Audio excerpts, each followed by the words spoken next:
off we go. So, welcome to anyone watching the recording.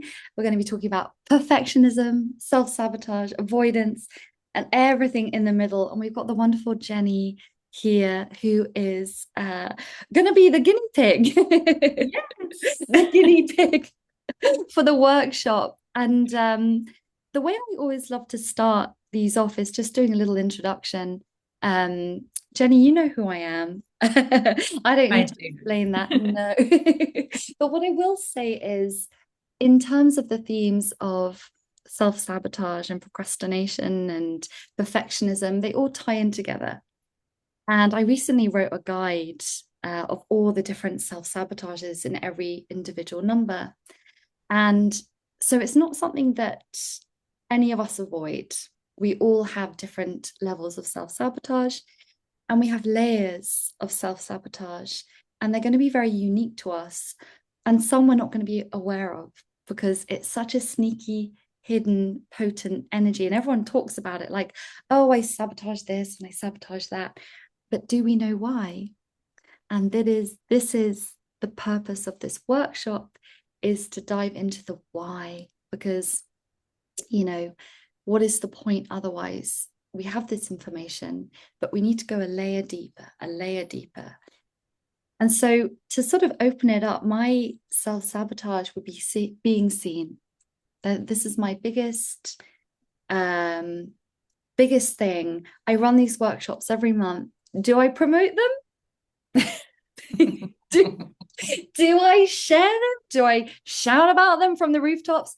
Absolutely no, I do not. I might mention them once on Instagram, and then I scuttle away back into my little soul contract folders. And so that is a really, really big one for me. And I'm very aware of it.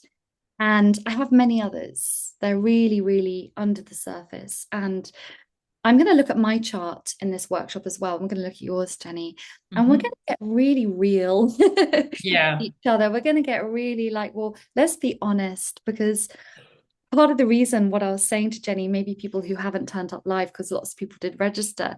One, it's a beautiful sunny day in the UK, but also this is a workshop on self-sabotage, and it's very confronting. Mm. And it can be very, very, oh my God, I don't want to look at that. That in itself is a self-sabotage. And Jenny, you even said, you were like, I'm not sure if I'm gonna go, but I really want to make myself go. So that's Exactly. kind of, yeah, that I find that super interesting. And so this is absolutely perfect. And Jenny, do you want to share a little bit about maybe what brought you here and what your self-sabotage, which one feels strongest to you? Is there one that feels very prominent in your life that you can really touch and feel and sense, and you're like, no, I can see it, it's there? Well, that's a very good question. Mm. And honestly, it's a bit hard to answer because I think that my self-sabotage is very carefully hidden. Under some So it's layers. not so obvious that I can just fix it Yeah. easily. Um, but when you mention not being seen, that I can tick off as one of them. But I think I have a list of several. Yeah. But what brought me here is you, of course, having done trainings where you have been assisting. And also, since I follow you on Instagram, I get to see your videos and your presentations. And I wanted to attend the previous one, Mm. but couldn't manage to. So I think in a way that was also a way of self-sabotaging, that not prioritizing my own needs, not Yeah. prioritizing or pre-planning. I'm a very good planner. I'm very structured, but when it comes to myself, I kind of just skip it to the side. Yeah. And I'm here and I still have a bit of wet hair because I was just running out of the shower. So I couldn't just get in front of the computer 2 minutes prior to the meeting starting. And that's not normally how I do things. But it's like, Wow. always is like to see if is there something that would be of more importance to somebody else than me attending this session today. Yeah. But You know what? Yeah. as in defining exactly how I self-sabotage, that is a bit tricky since I can't really say, I mean, I would say avoiding, Mm, avoid. hiding, Yeah. Yeah. um, making myself smaller. Yeah. Um, I mean, the list goes long. Doesn't it just? Because we don't just have one, we have many. I kind of Mm, compare it to like being in a river and there are these beautiful big slippery trout sort of flowing through and we're trying to see them and we can see them under the water but they're not quite clear and that's each fish is a self-sabotage kind of that we mm, have and there's many layers to it. It's not as simple on the surface and we're going to definitely look into that, but that's why we can't pin them down. Even mm. when I was creating this workshop, I was like, God, I had to really sit and think about my self-sabotage and how it shows up. It's not an easy topic. And It's not, and it's also mm, part of ourselves, which makes it's so familiar. So it's hard to pin yes, out, is that a self-sabotaging or is just part of my personality? absolutely. And you know what? A big thing related to this is our identity Mm, and the labels and the identity we are attached to. And often self-sabotage is really confronting mm, um, when we want to change, and we all want change, we want love, or we want purpose, or we want money. Those are the kind of three things. And we're always trying to get them. But sometimes there will be something that comes in underneath them, and we'll think we want them consciously, but subconsciously, there will be a belief connected to them. And that's where the self sabotage is born from, mm, and it's all to do with fear and protection, yeah. basically. Mm. Um, so, oh, thank you for sharing, Jenny, and thank you for trying to see your fish and trying to pin it I down. try, but as you said, they just slip away.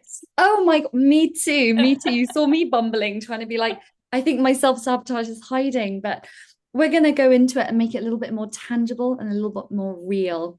Mm. And that is the tricky thing with this work.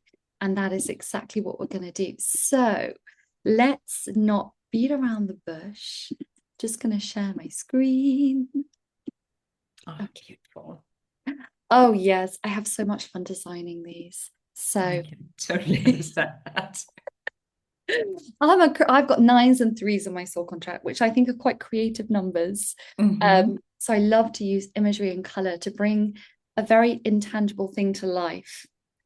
And self-sabotage and all emotional stuff is non-tangible.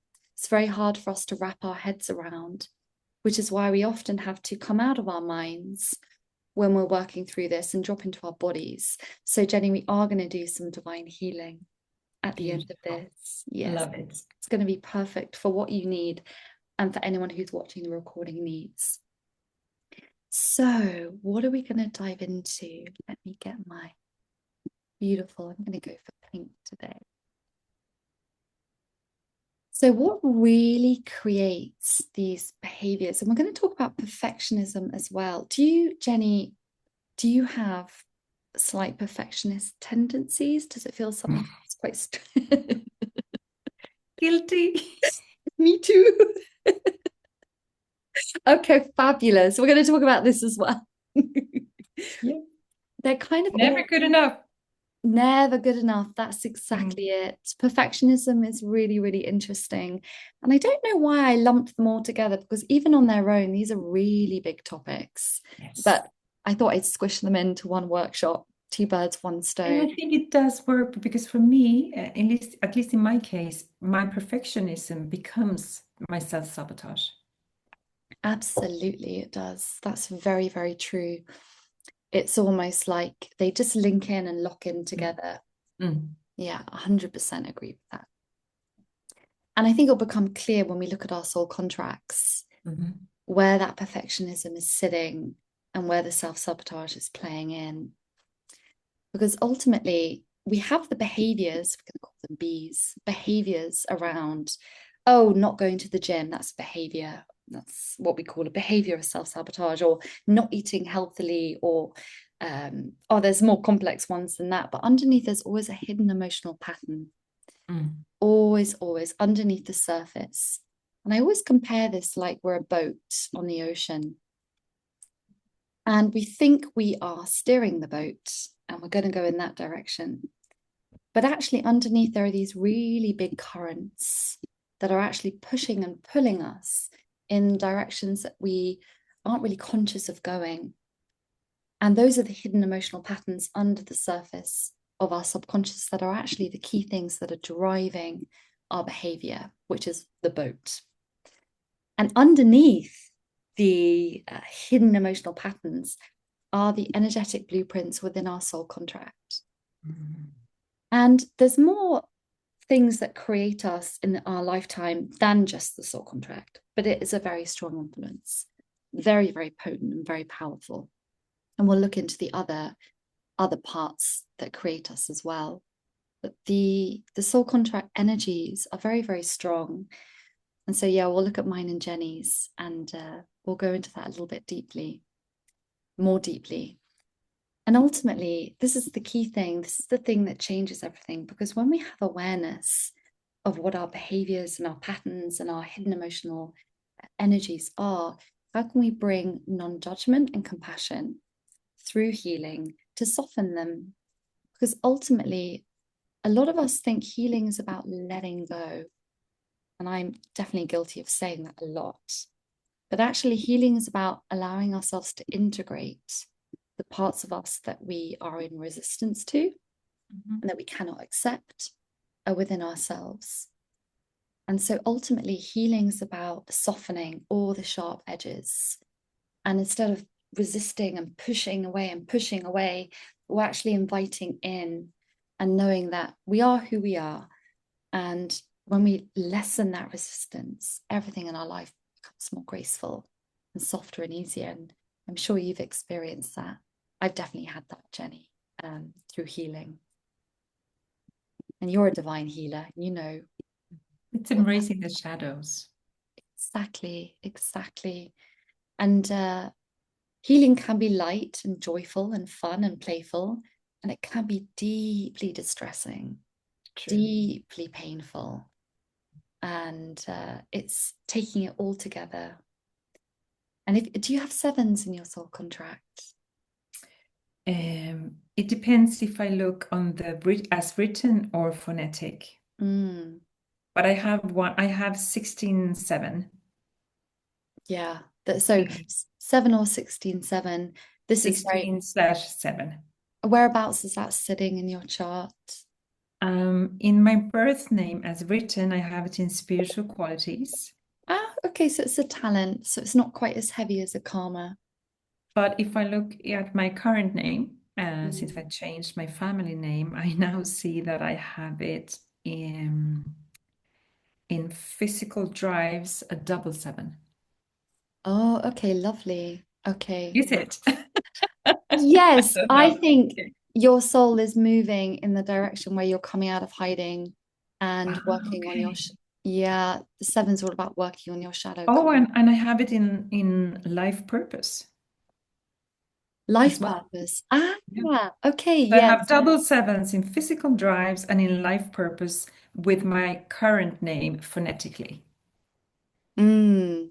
Okay, we're going to look at your chart in a bit. I'm quite curious to see. Let's see where those sevens are. The reason I mention them is because sevens are very much here to accept their shadow, Mhm. and the soul is always progressing through the names, and so very much through that deep healing work.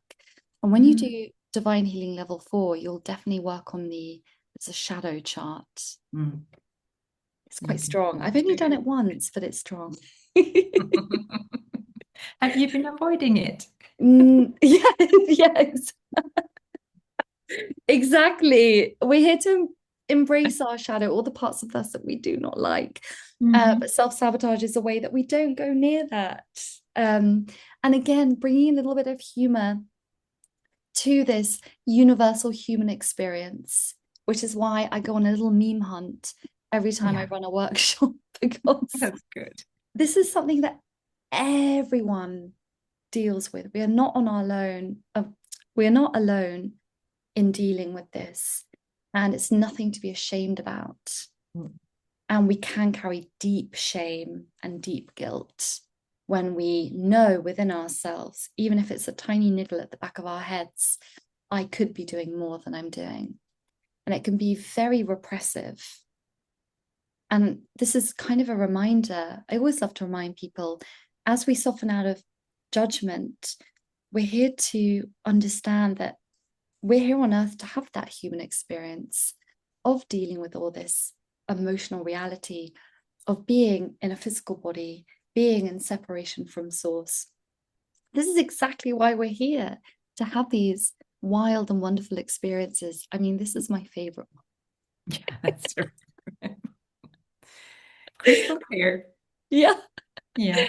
And I have to say, I have a spiritual karma of 8-8. And I really struggled with relationships when I was in my 20s. I never really had a serious relationship until I was 26. I thought there was something deeply wrong with me.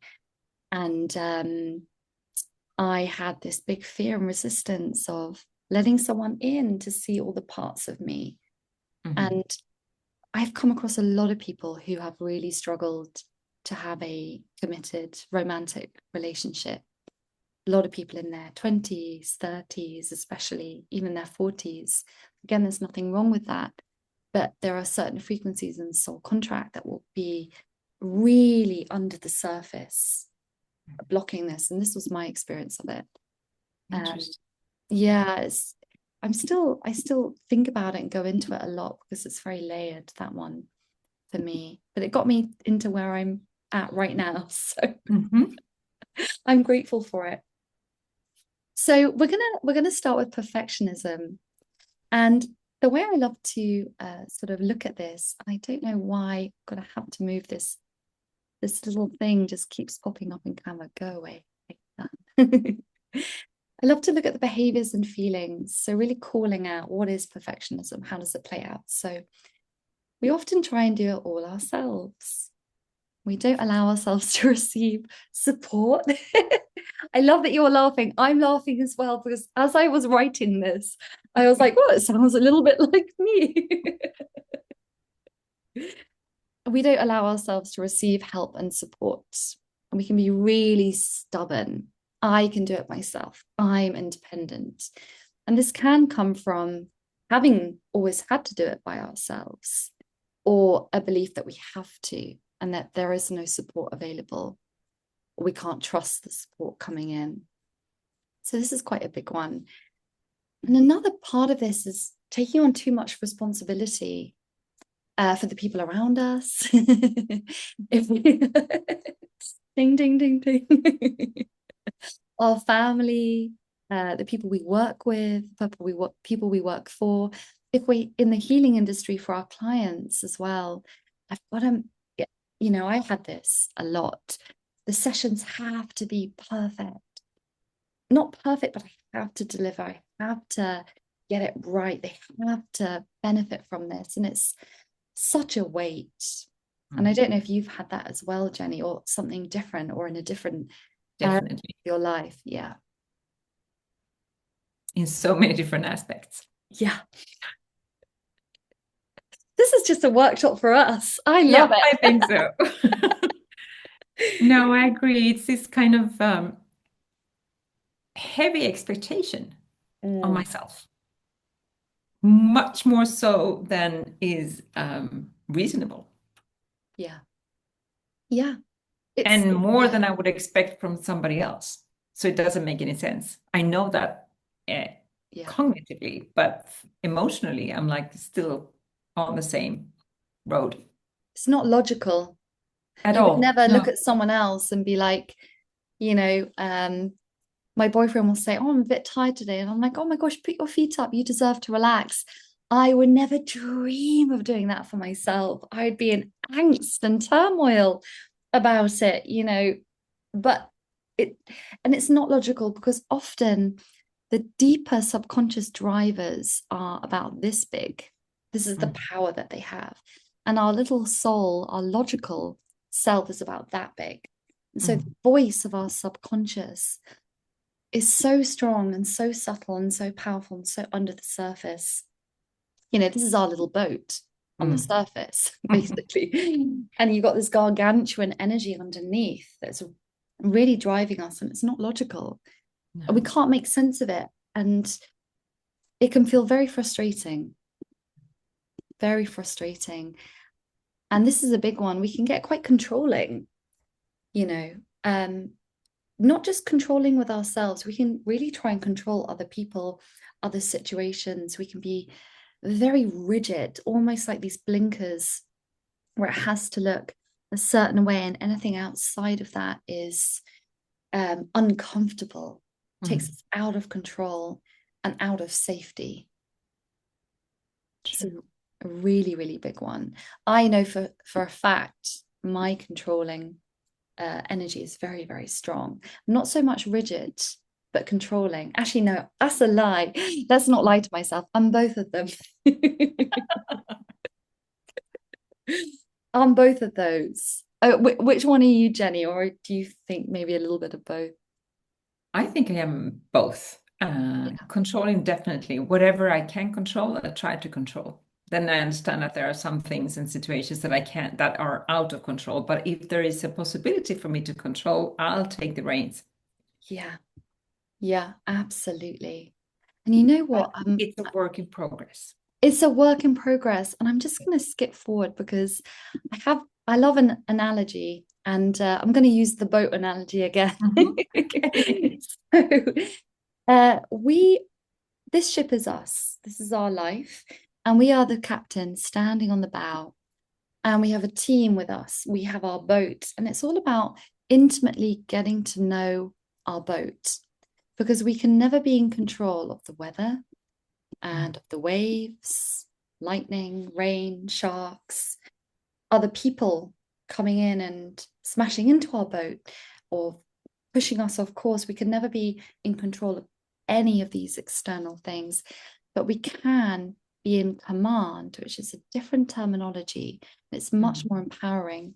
We can be in command of our vessel. And this is about intimately getting to know the way it works. So if there is a storm, if there is danger, if there is rough seas, we can put a life jacket on, we can tighten our sails, we can take control of the steering wheel. So we can take command of our vessel, but we can't have control of what happens outside of it. But this Very is true. very empowering, Mm. I think, very, very empowering, because we're not just, left out here to suffer, which is a big belief system that Mm. many of us have. We've been abandoned here on earth Mm. to struggle and suffer for eternity in this great karmic wheel of life where we die and then we're reborn, and we die and we're reborn. Um, we actually have many amazing qualities within us to help us reconnect to source and reconnect with ourselves and taking command of our lives. Oh, can you hear that? Can you hear the fire alarm? No, Yeah, that's yeah. oh, you can hear it. Okay, it's gone off. Is that in your place where you live? Yes, it is. I'm That's not going to worry sabotage. about it. Someone else can sort it out. Okay. My boyfriend's running to fix it. Okay, good. I didn't know Okay, whether good. the sound would come through. So yeah, on the control, we can never be in control, but we can be in command. Mm. And then, of course, there's the internal pressure we put on ourselves. Mm. It can feel very sort of under the surface tension. That's how I feel it. This kind of like hot energy under my skin almost when I'm in Mm. high pressure situations, which I try and avoid, to be honest. I don't want that for myself in my life. And then we have that self-critical inner voice. Again, it can be Beautiful one. there's a big right, but do you find it's not that you can really hear it, it's just low level in the background. And so it's not like you can distinguish it because it's just always there. It's almost like it's a part of us. But when you stop and you hear it and you see it, you're like, whoa. But often we don't stop and do that. So it just Yeah. runs. Also, I think because we're so used to it, we don't even recognize that that's a voice that shouldn't be there. It's Yeah. part of our kind of, we become blind to it. Yes, exactly. It's there, but it's so low level. A Exactly. constant companion. Constant companion. And we're not even aware it's there. It's a really, really big one. And then this is quite a fun one with perfectionism. Overthinking, overanalyzing everything, to the point where it's so unpeaceful, Mm. so unrestful. We're always trying to, again, keep ourselves safe. And there's a big reason for this, which I'm going to look at in a minute. And then we can be very defensive and protective. And this is, again, that protection, Mm. that safety angle. But if anyone comes and prods us, and also if someone criticizes us when we're trying to do our best, it can feel very wounding. Oh yeah. Oh, yeah. I mean, very, very. I remember once when I was a kinesiologist and I had one of my first clients, and she said to me, I tried to see Claire, and Claire was the teacher of the whole kinesiology foundation, top of the top of the top, been doing it for decades. She said, I couldn't see Claire, so I went to see you. And I thought, well, no pressure, hey? And she was just the opposite energy of me. She was in a very, very tough situation. Now I can see it with a lot more compassion. Very tough situation with her husband, her family. Her son had a lot of problems mentally. And she was a deeply unhappy woman. And I was a brand new, soft and squishy kinesiologist, just getting my confidence up. And she kept, and this was a big learning for me, she, after the session, she would always email me saying, well, what about this, and did we cover that, and I don't remember you saying that, and where is this, you said you would send me this. And I used to read her emails and I'd burst into tears because I felt so deeply prodded in the very, very core wound of me, which was, Mm. I'm not good enough, I'm not good Mm. enough. And I just remember that so clearly as like, this is awful. I never want to feel this feeling in my life, but I was feeling it. And Mm. it was so unhealed and so raw. And I was like, oh my God, I just wanted to just push her and all of that away. And I eventually did. I rang her up and I said, I can't see you anymore. And she took it Good for you. very well. Oh, I got some advice. Good My for you. Well, yeah, it was the only, my teacher said, Mm. if this is not gelling, then you can just gently let her go and recommend she sees someone else who'll be Mm. better suited for her. And we can do that because we do not have to work with everyone. Mm. True. Very true. Yeah, yeah. Good So lesson. very good, right? Sometimes that little wound can get a little prodded. I do have Mm. threes, and threes are all about self-worth, Mm. feeling worthy to express our talents and our voice and our gifts out into the world. Well, I will agree with you on all those bullet Yeah, points. I'm sure Makes there's some total we've sense. missed. But yeah, those are quite big ones, hey, really big Mm. ones. So, what's underneath them, Jenny? What is underneath them? Okay, so one of the biggest things is who are we trying to prove ourselves to? Mm. And usually it kind of goes like this: parents, society, and then God, the Mm. universe. But God is rarely the one we connect with because it's much more spiritual. Our parents are much more emotional. And then society, which I haven't included in here, is much more physical. It's much more Mm. of a physical sense of safety and acceptance. And so if you had to, I mean, normally it's kind of all of them, to be honest. And we feel it differently depending on where we are in our healing journey. I'm at the stage of wanting to prove myself to my parents. And at some point, I'll move and shift up a gear and I'll recognize that there's a lot of work to be done to let go of needing to prove myself to the universe. Mm. And I don't know if you resonate with that. It's quite a deep one, that I do needing. resonate with it. I think in my case, from an early childhood, I also felt that I had to prove myself to my parents Mm, because they would give me appreciation and attention based on my doing, not being. yes. And just to give you an example, if I would have a list of things to do, or Mm. to accomplish in school or whatever. And I would have done 8 really good things out of 10. Uh, they would focus on those two that were not top level. Oof, that's tough.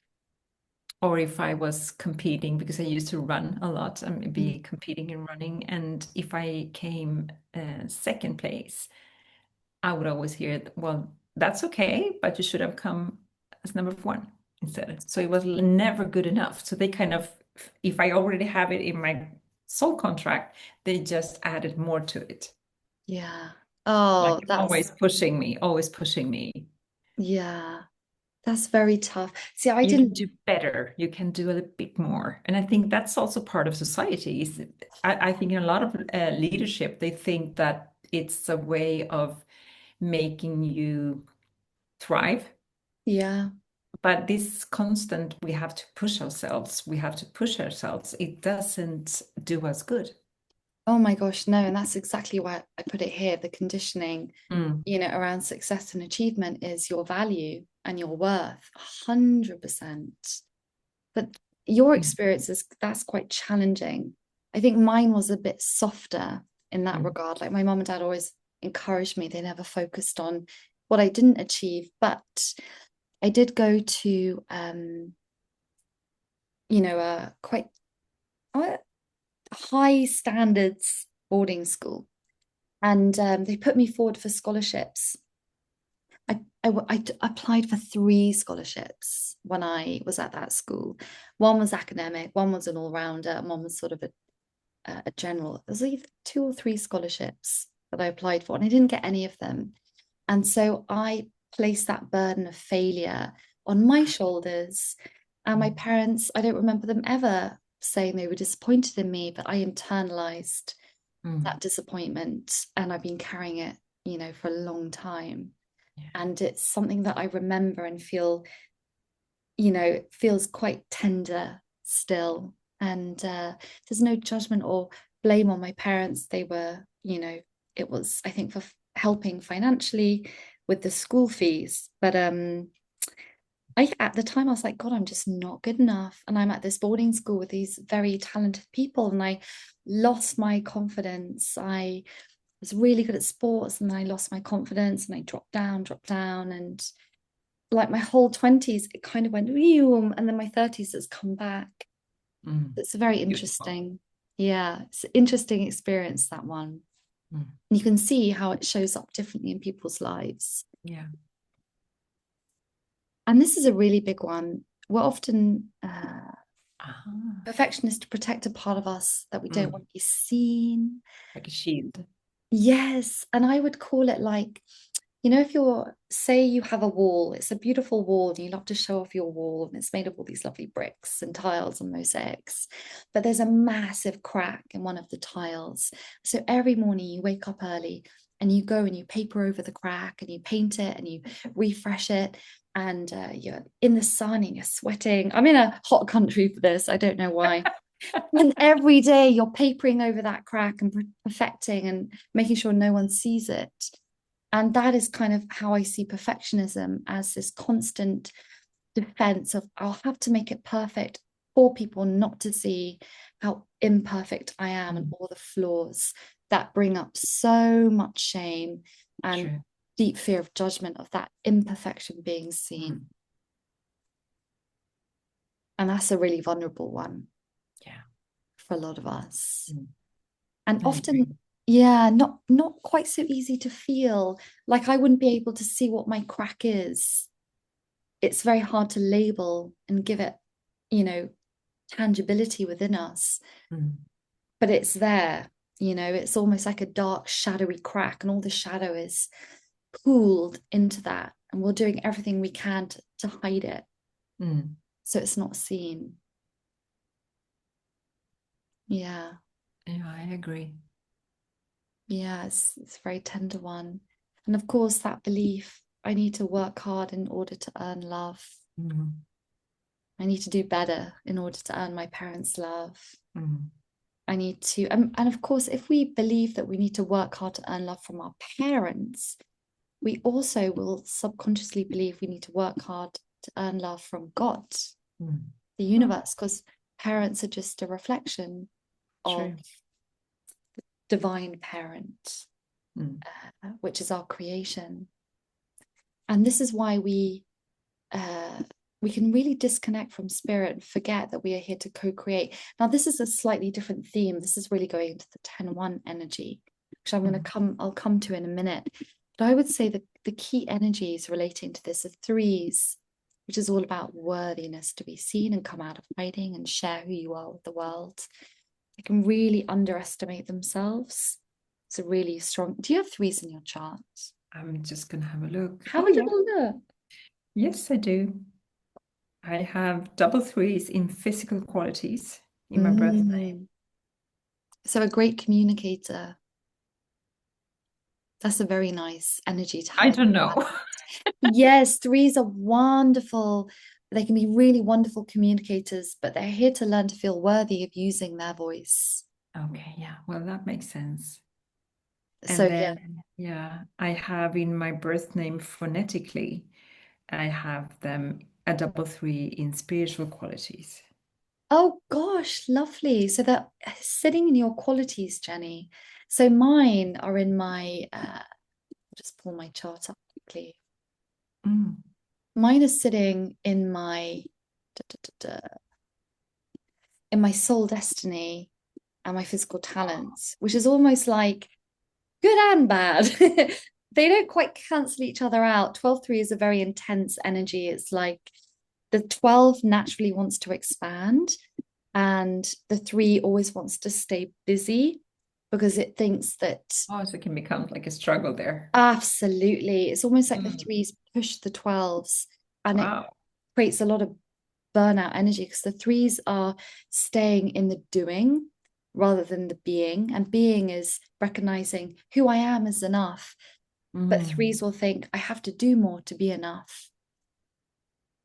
And that's a very strong I one. get that. Yes. And if you, I know you don't have a 12, but if you have a 12, or if anyone in your family has I a have 12, 12 threes as well. where are they, Jenny? I have in my current name with my new family name Yes. since I got married, I have 12 threes in spiritual qualities and life purpose. Ah, okay. So hello, you're soul destiny there as well. Yeah. It's just, yeah, slightly different Also, terminology. okay, it's a different phrase for it. So soul destiny and life purpose is the same thing Same then. thing, same Okay. thing. Yeah. So yeah, the So 12. yeah, we share that. Well, yes, we do. And you know what's beautiful? The 12s will always want to share. It's why I do these workshops. It's why I do lots of videos and blog posts. I love to share and I love to communicate.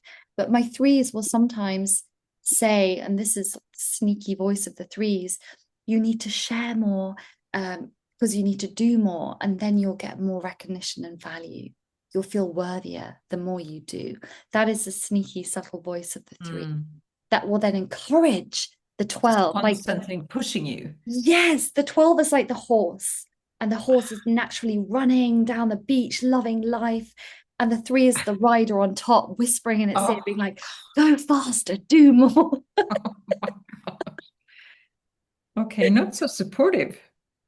Yes, the 3 is a master number. So it's a Hmm. very strong energy, which is why it's a very, very strong push in the chart. But threes are ultimately here to recognize their worth, come into the beingness of them rather than the doingness, slow Hmm. down, sit with their emotions, learn to communicate how they feel, share, express how they feel, and express who they are on the inside. So Mm. they can basically awaken. And threes Hmm. are here to become abundant emotionally, physically. It's a big money number because our Okay. abundance and our self-worth are mirrors to each Oh, other. interesting. Interesting. Thank Yeah. you. Oh my gosh, my pleasure. So yeah, this is why the threes can be real. I've got to get it perfect because I don't feel good enough. Mm. And the sixes come in because sixes are about creativity. But when the sixes can't create, they get very locked up and they get very rigid and they get very focused. I have to finish. And it can create, again, quite scattered energies, quite burnout energies. They can get a bit isolated, or they Mm. can try and numb how they're really feeling and numb their disconnection from their creativity. So for anyone watching this who has sixes, and then we've talked about the sevens. Sevens are always hiding their shadow and they have a deep fear of being seen for who they are. It's a very key one with the sevens. And actually, I say sevens are, again, a master number, a very strong energy. Sevens will always want to be putting on a mask to hide how they really feel. And so they will push themselves and they will try and protect all the parts of them that feel very vulnerable and tender that they don't want other people to see and potentially expose or judge or condemn. And this is why I think there's a lot of past life that comes in with the sevens of it's not safe to be seen. Mm. And I put the 10-1 in here because in the soul contract, the 10-1 energy is the masculine expression of God. It's spirit in motion, or what I call spirit having a party down on earth. And what 10-1s are here to remember is the masculine is always about leaning forward, doing action. The feminine is leaning back, receptivity, receiving. And so the 10-1s are here to come into balance of giving and receiving, of working hard and letting things happen. And they're very much here to come out of self-criticism and self-judgment and soften into these very strong, godlike creator, spiritual energies and recognize that they are here to co-create. And they don't have to do it all themselves, which is, as we saw from the slide earlier, a really big theme in perfectionism. I've got to do it all myself. And that's not the case. We got a 10-1 floating about somewhere, Jenny. Oh, yes. Yeah. I have everything. I'm just Well, you're here. realizing that not in my birth name, but since I got married, I have in physical challenges a 10-1, and then I have it in life purpose. You know what, Jenny? Let's pull your chart up here. Do you want to send me, just write it in the chat, or I can try and spell it. Do you want to send me your names and I'll pop them in here and we'll have a look in a minute? Yeah, I'm Much gonna easier to see them. Maybe um, just your birth name as spelt and your phonetic name as spelt. And maybe, you know what, maybe you can add in the others. I'm adding. Maybe your married name as well. We can do a little deep dive. I'm sending them one by one. That's perfect. Okay. So this is as spelt. Lovely. So just putting it in my little software.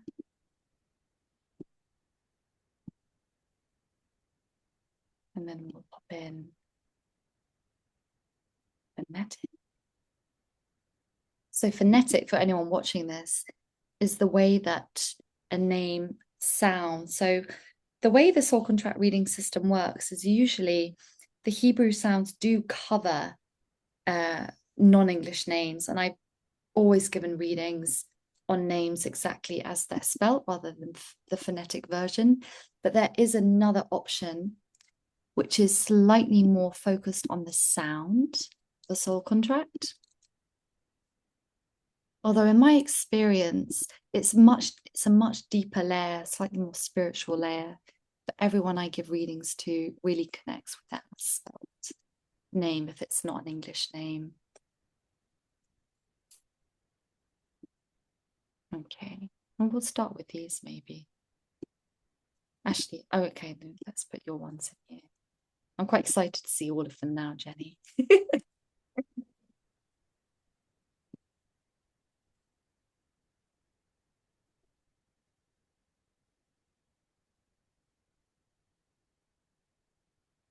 Bit tricky to write the phonetic ones. I'm just gonna They're make sure. never simple, the phonetic. They can look really strange.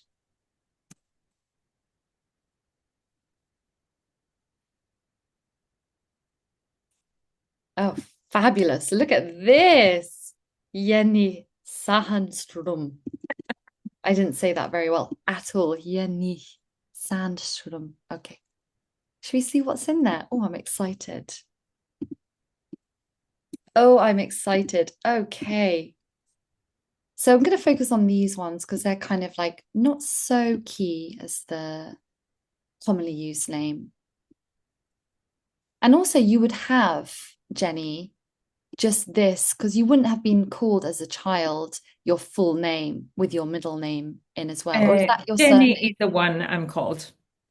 For some reason, it's registered as the middle name as the first one, but the one I was known by and still am known by is Jenny. Let's change that. So this is what we would call a very deep overlay reading. So this would be your commonly used name as a child. No, Uh, not Lina. oh, sorry. Jenny. Yes, I don't know why. Sorry. Is that right? That's right. Yes, Okay, that's right. cool. And then same with this. This is common phonetic. This is where it gets really fun, this work. Yeah, I'm going to move these up because you've got these, you were using these before you got married. Yeah, Okay. for 35 years. Yeah, so they're going to have a really big imprint. So the birth certificate name carries the core energy, but our commonly used names, children, or, if, as, and when we change our names, this is a very, very key one before we move into the married name. The soul is moving in this direction. So it can be really intense to look at all these different numbers. And all we kind of do in a reading like this is we look at the common themes and the threads coming through. So we look at these lovely, soft, sensitive eights. Here they are. Quite a few. Quite a few. It's the only name that doesn't have them. Yeah. So yeah, soft, sensitive eights. We've got the very sensitive, lovely fives. We've got lots of 11-2 energy. Oh, wow. Lots of 11-2. Is it coming through? A little bit through the names. It kind of stops here, almost like you did what you needed to do with them. I can't remember why we pulled your chart up in the first place. So those 10 ones I was looking for. Here they are. Yeah, Interestingly, that is your married name, and this is all about the masculine and our relationship with men. yeah. And very, very, very interesting when it comes up when we're getting married. But ultimately, that's where your 7 is.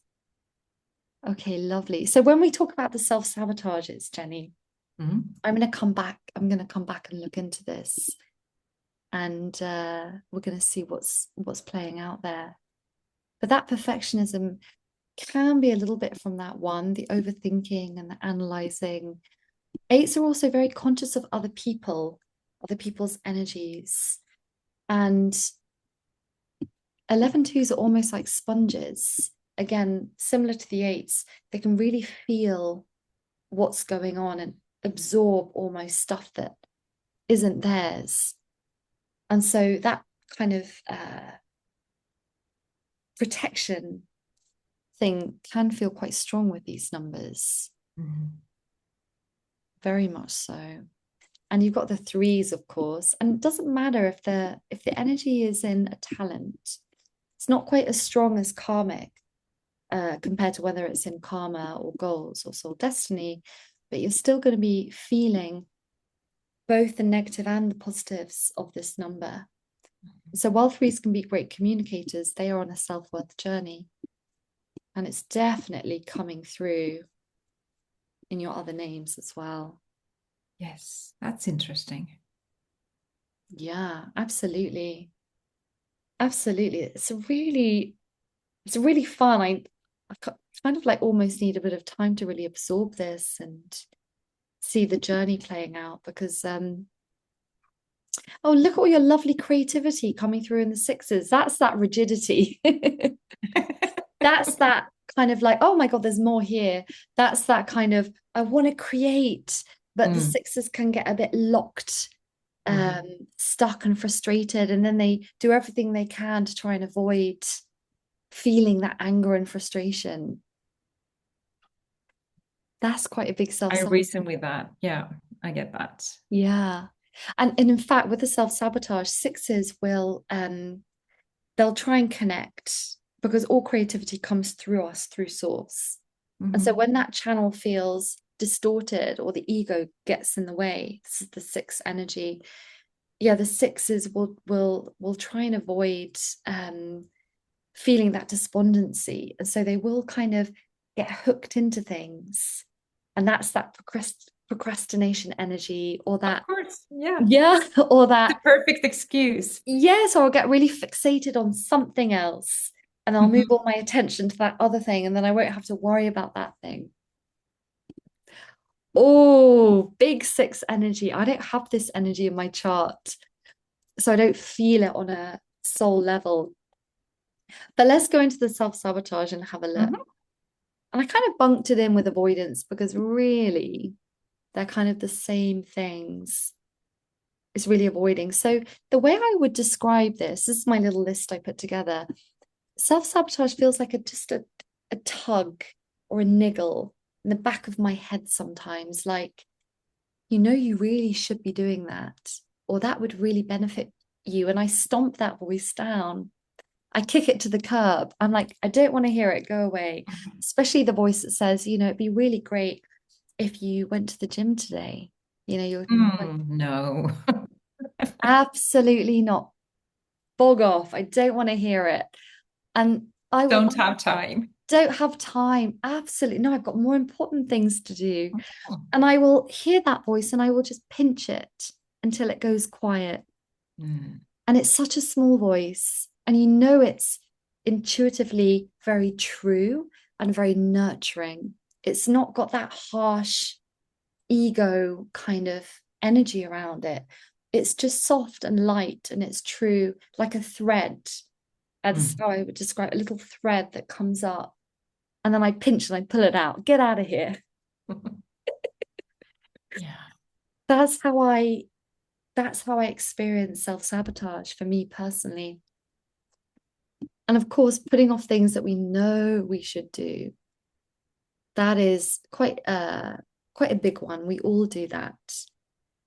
But it's more of an obvious one, and there's more subtleties to self-sabotage. And one Mm. of those is we really do try and avoid the feelings that come with not doing the thing that we want to do or we've committed to do. And so we will numb those feelings to distract ourselves from them. And this is where we get into addiction, Mm. essentially. And I think all of us experience addiction on different levels, whether it's alcohol or we can get addicted to eating, shopping, exercise. I will, from this is my personal thing, and I'll ask you yours, Jenny, as well. If I have an uncomfortable emotion, I will eat it. I mean, I've got divine healing, so I do a lot of work on myself, but being very, very vulnerable and honest with this, I will eat it. And there's a certain thing I like to eat, which reminds me of my childhood, and it's very comforting. It's called a Mhm. tea cake. Okay. Not good for you. They're just these puffy little chocolate puffs, and I love them.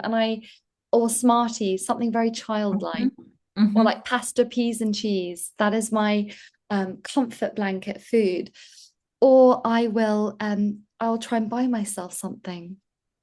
I, and Okay. that's a very, very interesting one. I will think, well, I'll go shopping on the weekend and I'm going to buy myself something lovely and Mm. I'll be, it's a very strong feeling and I'm very aware of it. And I have lots of ways of managing it and working with it. But being very honest, that's my avoidance. Mm.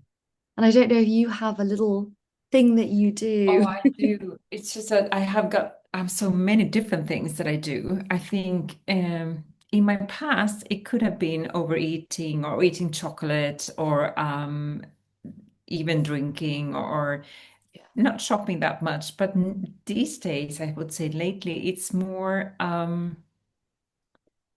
just distracting myself by reorganizing my closet or just doing things that aren't necessary, but just for the sake of feeling that I'm actually busy.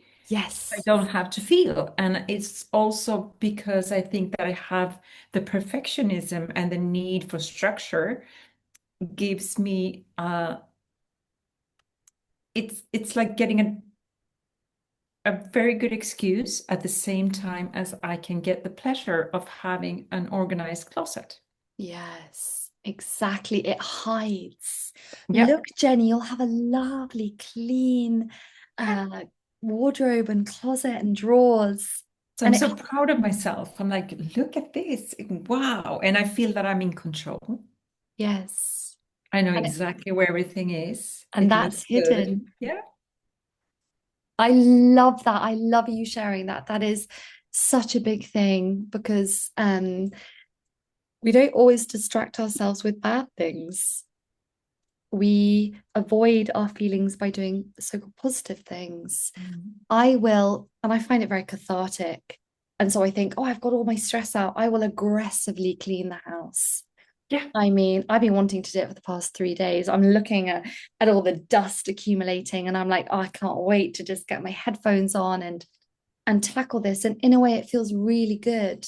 But I wanted to do it for the last few days, but I had more important things that I really did need to do. And so that's a very good point.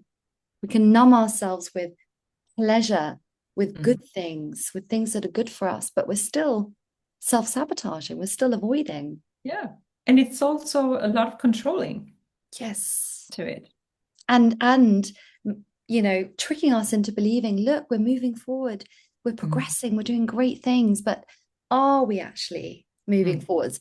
Another great example is on Instagram. Gosh, I find it a very tricky space to navigate. All sorts of worthiness stuff comes up there, I swear to God. I remember carefully spending hours creating Instagram carousels. So beautiful designed, and I'd write the text and I'd get images, and I think, God, it's so lovely. I'm doing such a good job. Whereas actually, if I was really being honest with myself, I needed to stop sabotaging being seen and actually just step out in front of the camera and talk. I still find that very, very difficult to do. So I will skirt around it by other content. Yeah. And it may look on the surface to me, if I'm lying to myself, oh, you're doing a great job. Actually, no, I'm still sabotaging. Mm. I absolutely love that point, Jenny. Thank you for Like bringing we that up. trick our minds. We trick ourselves, absolutely. We Mm. stay in denial, we stay in Mm. avoidance, and our ego mind will do everything it can in its power to keep us in limitation because it is scared of our annihilation. And Mm. not our annihilation, its annihilation. Mhm. So Mhm. our ego is the ceiling of our consciousness, and we are here to transcend through. And we are not here to destruct our ego or shatter it. We are here to lovingly move through it and past it. But the ego within us, and remember, we're just the conscious personality who are hosting the soul and the ego. The ego is a tool to limit our consciousness. And so it will do everything it can to try and keep us below the surface of awareness. Mm. So yeah, it tricks us. Absolutely. Okay. And of course, we can feel not ready and not capable Mm. of doing something. And that's a very real feeling. I'm not good enough to do it, so I'm not going to do it. I don't feel ready to do that. I don't want to do it. I'm classic example. My boyfriend keeps saying, come to tennis on a Sunday. It's like this 2 hour group tennis event, and you play 3 doubles matches. And I just don't think I'm good enough. And I get Mm. scared of the competitiveness. And I'm scared. And I don't want to do it. And I know I would love it and it would feel great and it's great exercise and it would get me meeting people and get me out of my comfort zone, but I don't want to do it. And I dig my little feet in and I'm like, no. And I think it's this balance because you have the perfectionism Yeah, that if you're going to do it, if you're going to show up, you want it to be a good player, not to absolutely. make a fool of yourself or shame or whatever. And then you have this other thing is like, but it could be so much fun. but the Mm. perfectionism weighs out the It fun. weighs too strong, right? It's a Yeah. balance. Mm. Absolutely. And that's so true. We don't start things when we have that perfectionist energy because we don't want to be bad at it. No. Soul crushing to be Mhm. bad at something. Yeah. And we forget about the joy of it. We So instead of do. like, no, if I'm going to do it, it has to be on a very high level. Otherwise, I'd rather not even try. Yes. Oh my God. And that's, we're going to come to that. That's exactly it. We would Mm. rather not risk Hmm. trying in order to avoid the feelings that come with failure. Yeah.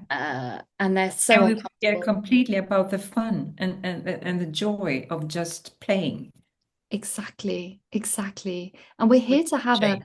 playful human experience, but we forget in all this Exactly. seriousness of the world and the news and God, take it seriously. Oil prices, wars, everyone's Mm. going to die. It's oppressive Mm. and we forget we can have fun. Yeah. It's just the environment is not created within the matrix to No. allow that energy of fun to grow, and it's just not there. And so, of course, we don't connect with that so easily. Oh yeah, we're gonna. I'm excited to go on to the next slide. So we're gonna shift through this one quickly. Okay. Obviously, we procrastinate and we don't finish and we don't commit to things. Mm. That's probably one of the easiest ones we can really resonate with. Mm. I'll do everything but that. And of course, as we said, that sense of false pride and achievement of look, I did these other things, so that voice of guilt and all the other Mm. stuff. And procrastinating those things that you know that you're not as good as at and that you don't do as easily. The hard stuff. Mm. So you keep on doing the easy things and things you can do, I don't know, with your eyes just closed. And you trick yourself into thinking, oh, I'm being so productive. I'm doing Yeah, it so well. could be. Yeah. And it's almost like we're going around and around in circles, not doing this thing, the Mm. big thing, the needle mover, the game changer thing for us. Mhm. And yeah, absolutely. We walk away. We're like, we'd rather not. If it's uncomfortable, if it's hard, I don't want to do it. And I would say there is a sense of deep relief of not having to do it. Yeah. And as an adult, no one can make me. No one can It's make me because I don't avoiding want the to. risk. Yes. Oh, let's move on because that is exactly it, Jenny. Mm. Mm. Uh, yes. This is it. This is what you were saying.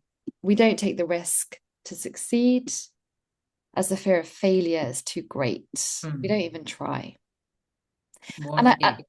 yes, and I picked success and failure because these are the things that self-sabotage is all about if we really break it down. So ultimately the fear of failure, if we think about your perfectionism, not starting something, not doing that thing that we think, I don't know, Jenny, is there something that you want to do in your life or in your business or in your work or that you would love to do, like a goal or a project or something? Is there something? Because I have something in the back of my head. I have several things, and I'm trying to take small steps, but it's tricky. Yeah, yeah. Um, for instance, it has taken me since the moment I defined and created the kind of the name of my website until it's been launched. It's taken probably 7 years. Mm, yeah, It's like, no, I'm not good enough to have a website or to take that step and show myself to the world. yeah, But I've been avoiding and avoiding and avoiding until I just pushed myself to do it. yeah. That's a So that really big one, one. mm, Would you say that that was that fear and protection of what would happen if? What was your inner voice saying that was holding you back from putting it out? Was it that I'm not good enough to do I think it? there are several reasons. One definitely being I'm not good enough, or and then this, the imposter syndrome, like who do you think Yeah. you are? Yeah. Why would you be capable of even offering these services? Yeah. Um, and also, of course, rejection. Mm, I had to come to a point where I was like, it's more important for me to give it a try than what people are going to think.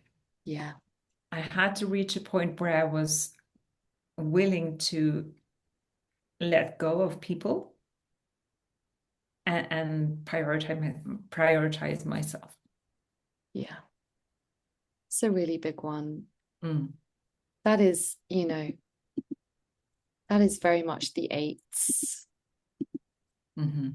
very much the eights. And I've Um, got a few.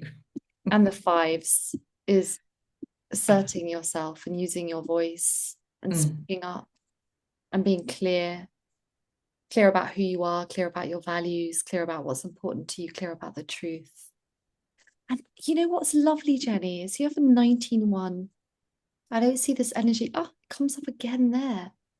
A 19-1 is all about holding space for people, like that container. You are the container, and you're bringing down those spiritual energies are coming down, and you are holding space for people to understand who they are. mhm, And it's going to feel challenging because it's your spiritual goal. And with the one, you are here to be that foundation of integrity and values that, people are going to be needing to hold them and support them. Oh my God, you got another one there. How did I miss that? They were right next to each other. But this is, spiritual goals. We can't, sometimes it's a very, very tricky energy because this is a lifetime's achievement, the mhm. spiritual goal. Okay. And so holding space for people to understand themselves is really what you're here to do. And you're here to very much emotionally connect with people. That's a very big thing with the eights, and emotionally connect with yourself and reach a lot of people. Sevens, 16 sevens, again, I love this. 16 and 19 are very similar. You can see they're both arrows coming down. Yeah, I see So that now in the symbol. yeah, 16s are very much about translating more spiritual concepts, high level concepts into plain English for people to understand Hmm. and to share that with them with a very open heart. So these two together and building your own system for doing that. And sometimes the reason, you mentioned imposter syndrome, that's very much the threes. Hmm. They don't believe in themselves. They think everyone is better than them. They get stuck Yeah. in comparison, imposter Yes. syndrome, looking out always and externally, looking outwards and not reaching in internally. And it's very much an energy of that failure orientated, I can't do it. I'm not good enough to do it. And the 11 twos can get a little bit stuck in the structure of like, well, how do I do it? How can I do it? Mm. That's very, It resonates a lot with me. I think also I had a tendency growing up, and I still have, but I try to not listen to it as much, where I would compare one part of me, one feature of me, myself, to the best possible person. oh, ouch. Yeah. So if it was, let's say, running, or it was writing, or speaking, or whatever, didn't really matter what kind of thing it was. I wouldn't just compare myself to one other person. I would compare myself to 25 different people Yeah. and just pick out the one that was the best runner or the best speaker or the best whatever, which Wow. makes it so difficult and so hard because it's not reasonable. I would never, if somebody else was to do that, if my children were to do that, I would tell them that that doesn't make sense. You can't do Yeah. that. But I would do that constantly. Yeah. Oh, it's you know what the two numbers in the soul contract that are about worthiness are the fours and threes. Mm. Um, And then having them as double numbers, that means that it's trickier to kind of move out of it, or it's just more intense. So a split uh, number like this, you've got hmm. the energy of 11 and you've got the energy of 2. So it's 50-50, but they kind of complement each other. They come together. Okay. But the 4-4 is just 4-4. It's Okay. 100% Reinforced. reinforced. This is your, Okay. you got it in your physical and your spiritual karma. And so fours are here to Oh, feel lovely. worthy. Yeah. Oh no, I promise it's a good thing. So the threes are here to feel worthy to be seen for who Mhm. they are.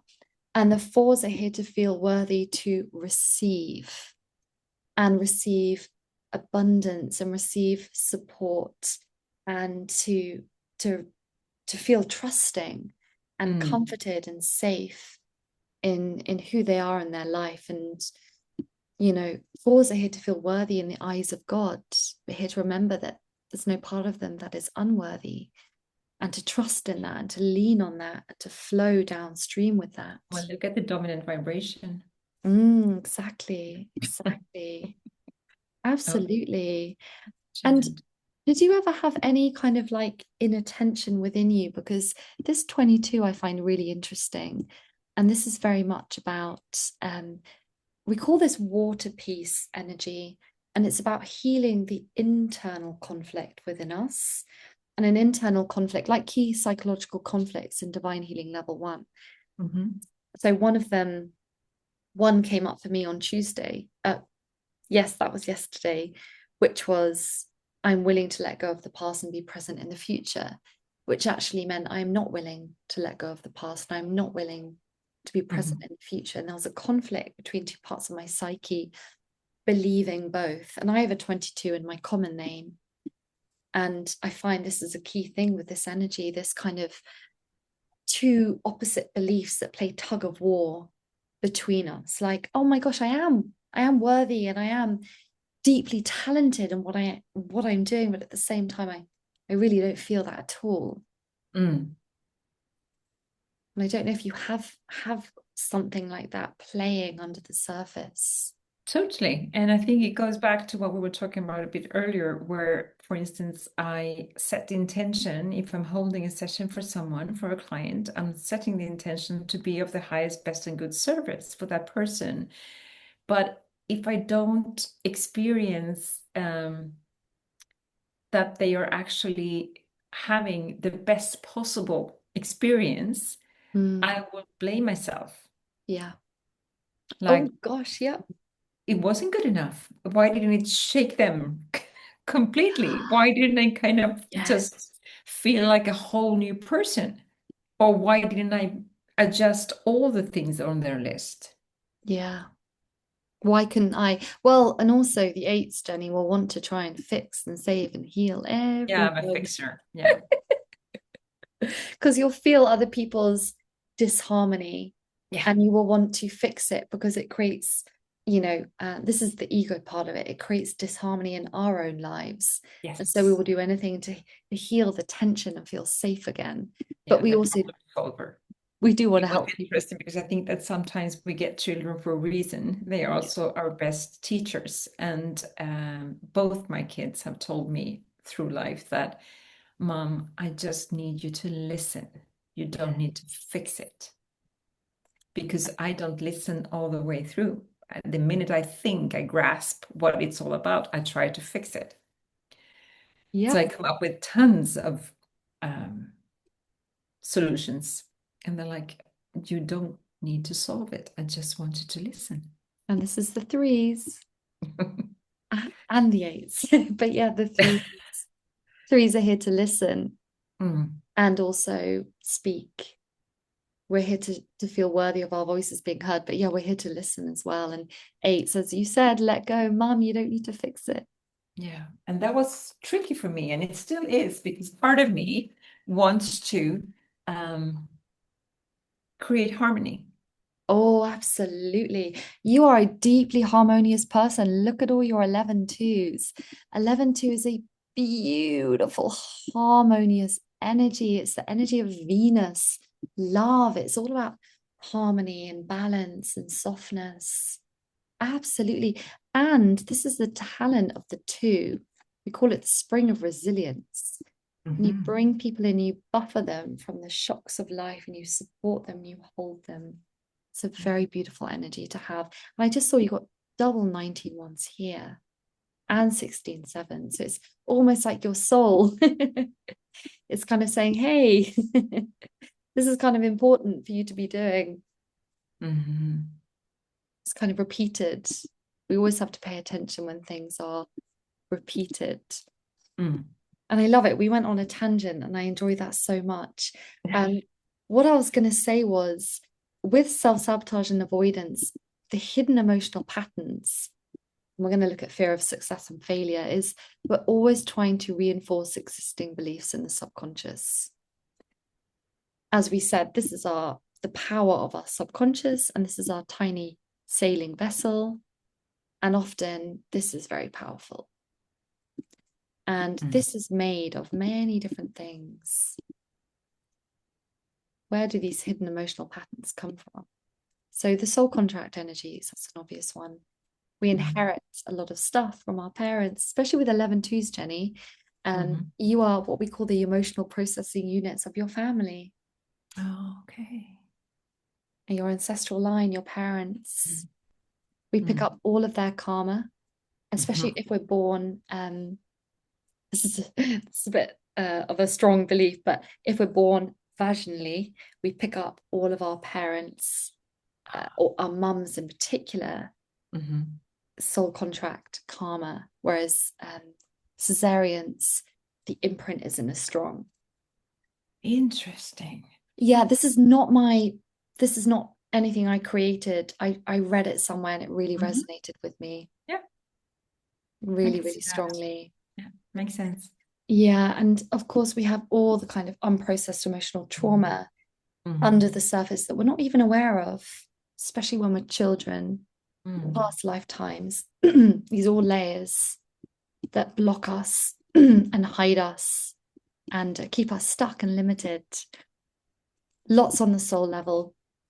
I Mm. did a divine healing session for someone, and there's a beautiful chart. I think it's level 4, which is all about soul level programming. And we're not conscious of it, but we do resonate with it when it comes up. And this one was suffering at a soul level. And this one really clicked, really resonated with this client. We can have all sorts of different programmings there. And of course, we have interference Mm. Of course. Yeah. in our fields that we can't see, all sorts of Mm. nasty little energies. We don't judge Mhm. them, but we don't want them there. And they feed off Mm. our negativity. And they really love it. And they collect in places. You can feel it, right? When you walk into a place and there's a low energy, it's a very dense area, maybe a part of a shopping center Yeah. or a street that just feels dark and Mm. oppressive and Mm. icky. Mm. And other people carry them. Yeah. The So, parasites. yes, exactly. Then we can have all sorts of things going on mentally, physically, emotionally that Mm. can really affect us. So I just wanted to like dive into that because often we're always trying to prove our existing beliefs correct. And these beliefs might be, something like on a soul level, I must suffer and struggle, as I said. Or Yeah. from a past life, it's not safe to be seen. I Mm. must protect and hide in this Mhm. lifetime. It's the 7 energy. This is my one. It's not my Mm. karma, but it is definitely I've got 4 of them. So quite strong. Mm. And we're always trying to protect an old identity and an old attachment of who we were or who we are or who we want ourselves to be. And that attachment can feel very strong. And we will consciously or unconsciously sabotage parts of us that are changing, again, Mm. in order to stay with what's familiar and safe. Makes sense because it's a risk to change. Oh, isn't it? Yeah. Getting from the familiar to the unfamiliar situation. And we don't like change. Although, Mm. ironically, we experience change every single day in our lives, big and small, yet no human being likes it. I'm I used to say, well, I think that I like change because I see there's always a lot of opportunities in it. But Yeah. then I must also add change that I've asked for or chosen by Chosen, someone, yes. I love that not when honesty, someone just Jenny. push it on me. I love that so much. I really love that you said that. Yeah, change is really scary and really risky. Mm, And before we go into failure and success, I would say ultimately we sabotage the emotional consequences that we believe come with success or failure, because ultimately self-sabotage comes when we're trying to reach somewhere or be mm, someone or get somewhere. It's a goal. And there's a lot to do with what that goal really means. And this is actually meant to say failure. There's big self-sabotage that comes to avoid failure, and big self-sabotage that comes when we think about success. And I know we touched on this briefly, but I think we can all identify, we all have a fear of failure and the shame, mm, rejection, abandonment, all the other stuff that can come with us. A big fear of disappointing people, mhm, our parents, that got deeply ingrained in you when you were younger. mhm, I took that burden inward, so it's very much in me as well. It came up this week for me very deeply. mhm. And we don't want to take a risk because the Yes. fear of failure is too great. Mm, And so subconsciously, we will self sabotage in order to protect ourselves emotionally. All this stuff that we don't want to feel, mm. you know, all of this stuff. And it can also, I would also add, failure can bring up past trauma that we have not cleared. Of Uh, course. Yeah. Yeah, and I would say I self-sabotage working out because in my 20s, I got really burnt out working for a fitness company for like nearly 4 years. And I would cycle around London, I'd go to all the classes, I would had no boundaries. I worked really hard, I pushed myself and I pushed my body to the point where I had kinesiology, and that led me exactly to where I am now. So it's a real blessing. Mm, But my body is still like, what if you burn out? What if you yeah. push yourself too far? And I have experienced that last year trying to get back into the gym. I do too much. And then my body's like, absolutely no. And I crash. And Mm, it's very hard to describe. It's like I get very drained, headachy, nauseous for days because my mm. body is just not ready for that. I think it's also in your body's cell memory. Exactly. It will protect itself. It's saying, Mm, don't do that to me. mm, I'm not mm. ready for that. And also saying that you didn't listen to me back then, so Yeah. now I'm going to shout at you Yes. from the first minute. As soon as you walk into the gym, I'm just going to shout out you, It at and it you. yes, and it does. And you know what? I Mm, have this old identity of mm, I used to be really fit, and I'm mm, desperately trying to hold on to that. mm, But I've now realized I have to go in the daytime. I have to do very limited short workouts. I drive to the gym, I don't walk. So I've mm, had to really try and work around this sabotage. mm, It's a very big one for me. mm, Um, And I was going to add with the fear of success, this is something, I don't know if you resonate with this, because this is often quite a hidden one. But when we pinpoint it, we're like, oh, yeah, that's definitely there. Because often we have beliefs around success. Success means being more visible, mm, it means more pressure and responsibility, and it means more money. And often we can have very big beliefs around it's not safe to be seen. I'm going to burn out if I take on too much. How am I going to handle everything? And oh my gosh, I'm going to have more money, but I'm not really good enough to earn that much money. And that's a very key one.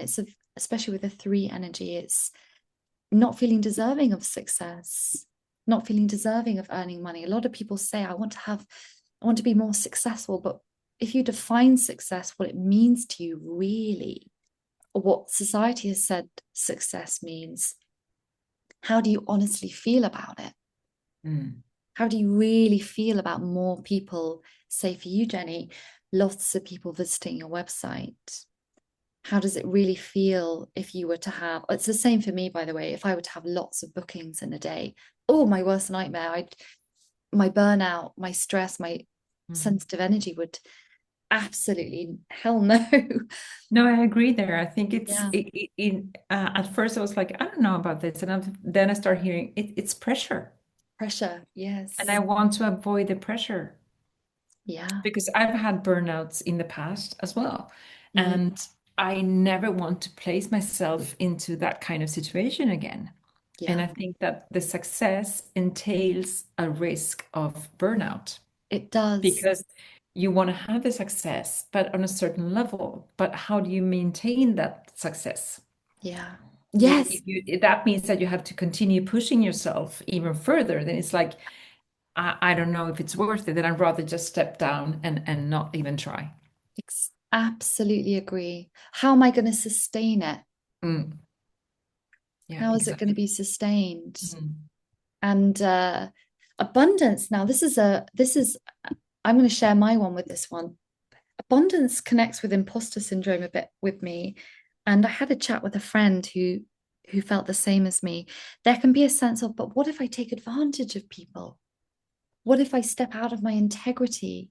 What if mhm, money makes me into a different version of myself that I don't want to be and that I'm scared of becoming? We all have our deepest fear is taking advantage of people because I'll show you my soul contract and where it's coming from. And I absolutely don't consciously, I'm very clear. I don't take advantage of people. I know that yeah, absolutely to my bone. I would say like that's ridiculous. You would never do that. Oh, it's ridiculous, but here it is. It is coming from my nines in my birth name of Mm, spiritual goals. I'm here to accept power with deep responsibility. So mm, nines are about stepping out of disempowerment and reclaiming your power. But nines can often have a lot of history and baggage around an abuse of power, a fear of power, a resistance of power. If I'm powerful, I will be targeted. If I'm mhm. powerful, I will die. If I am powerful, I will become the worst version of myself. Yeah, And okay. again, it's not You hold conscious. yourself back. After you hold yourself back. Because my worst nightmare would be to, I see people doing it in this industry all over the place. And Mhm. it's so out of integrity. It makes me so angry. But I'm absolutely here to reconcile my relationship with power and what it really means. So that's my history with it of God, if I don't And want then to, you have it in physical talents as well, well, and this is, destiny. yeah, I actually have, this is my optimized name. Oh, I don't know Oh, why. okay. Yeah, I put Okay. loads of The nines in my current. optimized names. It's just how Hmm. it landed. Okay. But in my common name, Antonia Beamish, I have physical goals of nines. Mm, So it comes up in my commonly used name of, so there's a definite goal match here mhm. and here of Yeah. both names of I have to reconcile my relationship with power. And power is knowing our ability to do something as well as having that responsibility with it. So again, Mm. it's a confidence thing, it's a trust, it's a belief. So my relationship with abundance is sometimes, well, gosh, if I charge more, if I take on more money, who am I with that? Am I going to turn into Mm. this wicked witch of the West? It's very Mm. strong. It's very strong. And can I be responsible with that? And by the way, threes with our relationship with money, we will do everything we can to get rid of money. So this is a very common thing.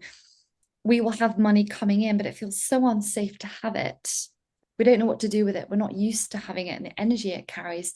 We will try and send it back out the door as quickly as possible. Interesting. And this is, well, I've got a three in my soul destiny. So it's a very karmic place to have it. So with my money, I have to be very regimented with spreadsheets and seeing, well, what's coming in and what's coming Mhm. out. You have to be very conscious with Mhm. money, with this energy of three. You have Mm. to get very intimately acquainted with it, of what it really feels like. And again, baby steps with abundance. But Yeah. I don't know what connects with you. It's the pressure for you, wasn't it? This one.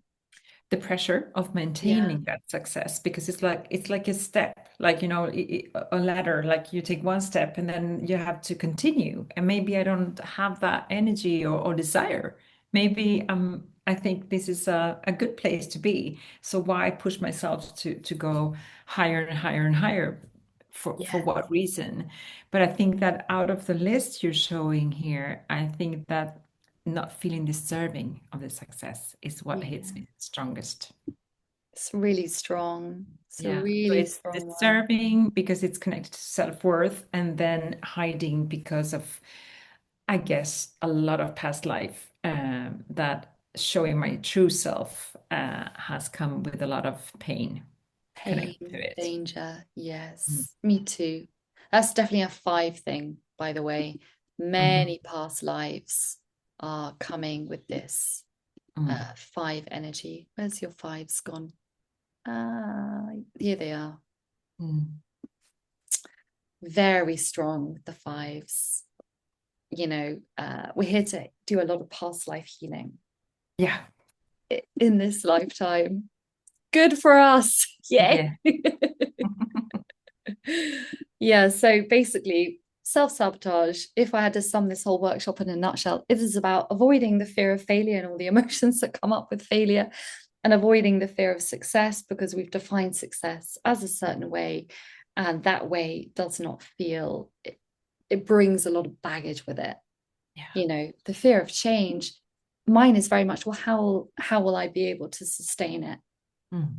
How will I be able to keep delivering? Mm. I don't want to burn out. It's my biggest fear. Mm. Mm. Do I have enough energy? Do I have enough creativity? Do I Yeah. have enough of anything, that because we think it requires a lot of effort? Yes. And you know what? I self-sabotage promoting these workshops Mm. because I'm scared. Well, what if lots of people come? Mm. What if lots of people come and I can't hold and contain all the Mm. energy? Or what Mm. if they come and they're disappointed that I'm Mm. not delivering enough value? Or what if they come Mm. and, they're going to judge me? Or, those aren't so strong as, can I hold space? Mm. Can I hold space for all these people? But we don't know until we try. And this is how self-sabotage trips us up. We do not know how it's going to feel. And this is all about our relationship with trust, ultimately.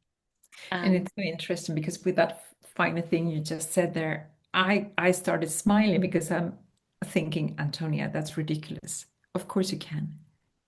But from if I was to consider myself doing that, I would be like, no way, I'm not doing that, because yeah, it's the ego coming in. yes. And it's these beliefs aren't true. But No. if we don't try, then we will never know. And so that Mm. belief stays solid and strong Mhm. within us Mhm. of, if I don't try doing these workshops and I don't see if I can hold the energy for more than a few people, well, how will I ever be able to break that belief down? You're never going to know. Never gonna know. Exactly. And part of this life is feeling all of these emotions. We're not here to avoid them. We're Yeah. here to sit in them and feel them, and they feel awful, but they pass. They are house guests that come and stay with us a while, and Yeah. then they go on their way, and we become stronger after that. Mm. We And you really forget do. about it. You move on. Mm. Okay. Yeah. Beautiful, Jenny. Crystal clear. Crystal clear. So now we got to the bottom of everything we're struggling with. Shall we do a little bit of divine healing Yes. and see what? Oh, Please. beautiful. Okay. So what I'm going to do is stop sharing. And so this is for you, Jenny, and it's for anyone Oh, watching this. Oh no, let's see what comes up. So what's the time? 5:50. People will finish at 6. Okay. Perfect.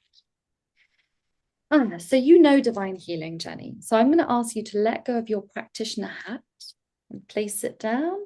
You are not a practitioner. Gladly. You are going to receive and allow yourself to receive. And for anyone watching this, you are also receiving. And so you can just start to lovingly let go of the day. And you can let go of what's happened today so far. Let go of everything we've talked about and listened to. And just start to do that lovely breathing in through the nose and out through the mouth. And just start to soften and relax with every breath. Just going to drop deeper and deeper into your body. And you can let go of what may happen in the next few minutes, in the next few hours, tomorrow, next week, next month, next year. Just lovingly detach yourself from what may happen, knowing you can come back to it afterwards, but it's not needed in this moment. And as you start to soften and deepen into your body, just bring your attention to the top of your head and just start to soften your scalp, relax every part of your head, soften your brow, relax your eyes, relax your cheekbones, your jaw, relax your tongue, and just gently soften your neck and energetically drop your shoulders. Feel the heaviness and the weight of your arms. Unfurl your fingers. And just relax your upper back. Let it lean back. Your middle back, your lower back. Just feel the heaviness and the weight of your sitting bones. Feel everything in your torso just soften and relax. Feel the weight and heaviness of your thighs, your calves, and your feet. And if your feet are planted on the ground, just really feel them rooting down, down, down, all the way through the floors, through your house, into the ground, down, down, down, into the center of the earth.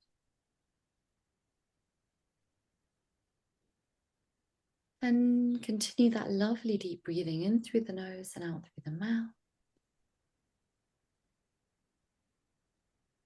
I've already done the opening for you, Jenny, and for anyone watching this. So we're just going to dive straight on in.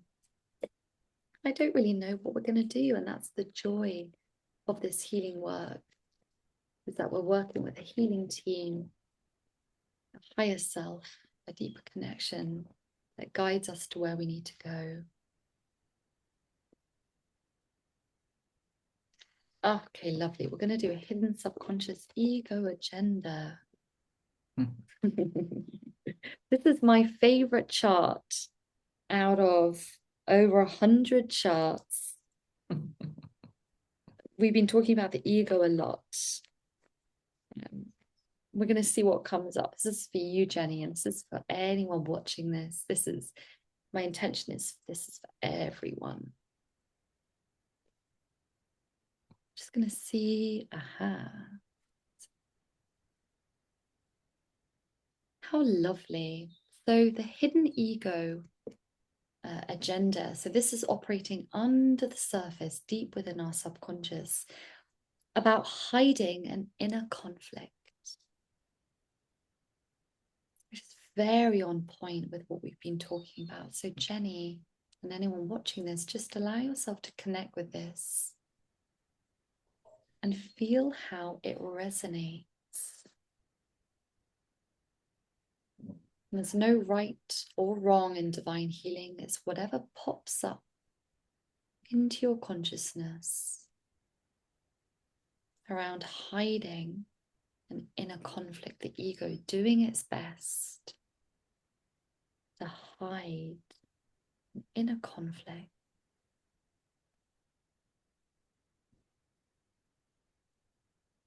This is a hidden ego agenda. It doesn't want to be seen. And we're bringing it up into the light. So Jenny, you can just let me know, does this resonate with you? Yeah, it sure does. Beautiful. So I just want you to explore the way this impacts your life and just allow yourself to let it unravel. What's the story? How is it impacting your life? How is this agenda affecting you?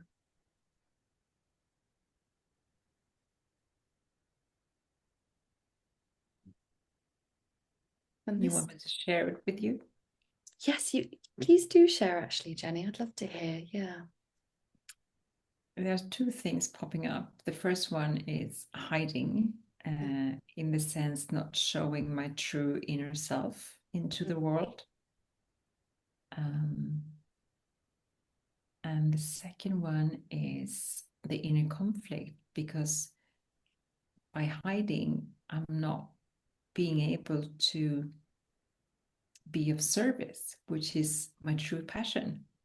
Yes. I want to be of service, but I hide so that it doesn't, it collides.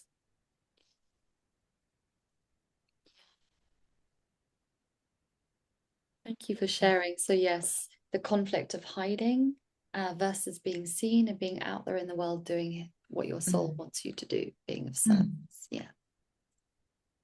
So, as you connect with that, Jenny, can you just notice within yourself any emotions or feelings that feel very resonant with this?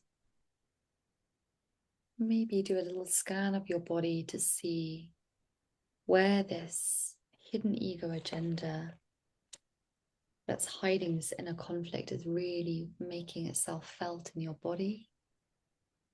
Well, there's a lot of frustration, but physically it's showing up around my chest, Yeah. my lungs, and my heart area. What does it feel like in that chest, heart, and lungs area? Does it have a particular feeling or a color or a shape, this It's energy a that heaviness. It's almost, like this chastity belt, I think it's called, but yes, around the lungs instead. like And restriction. yeah, like a heavy metallic restriction, Yeah. like being locked up in a cage. Yeah, and it goes around your arms as well. It's like completely squeezing you in. Mm.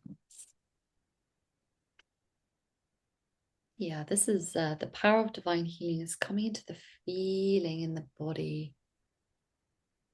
There's always a description that comes up when we think about a feeling or emotion, like Jenny's strong band constricting. So, Jenny, just notice if you have any judgment or any other feelings when you observe this inner conflict between hiding and being seen and being of service. If you observe it, are there any feelings or emotions that come up with this? It's painful. Mm. It's painful to be locked up, and it's unnatural. And it's the sensation I'm having both physically and what I'm feeling. It's like I have wings on my back, but I can't use them, so I can't fly. So I feel like a locked up bird in that sense. Yeah. So it's being stepping out of that cage, or unlocking it would mean that I could be free. Yes. But Yeah. there is also a fear connected to that freedom.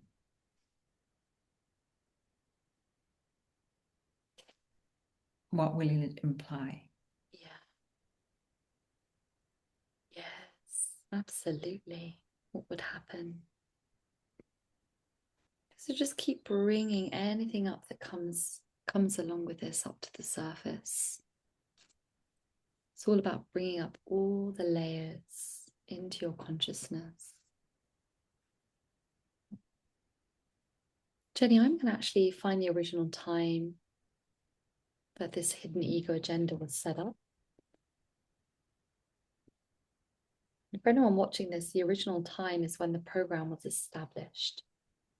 So it could be this lifetime, another dimension.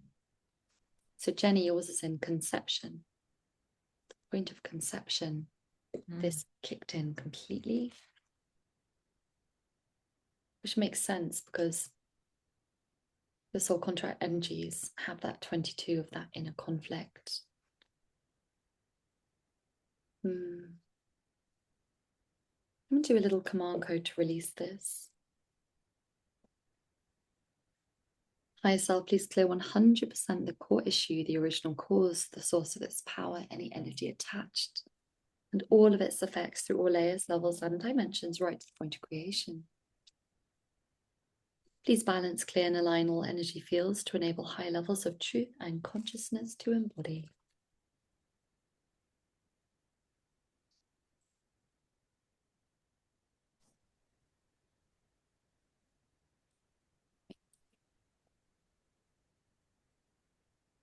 It's loosening up.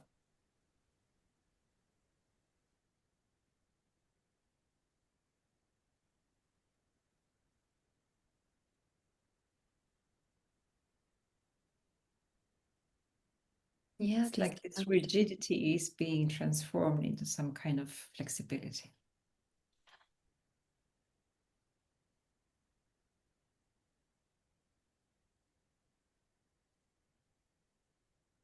And it's surprisingly physical.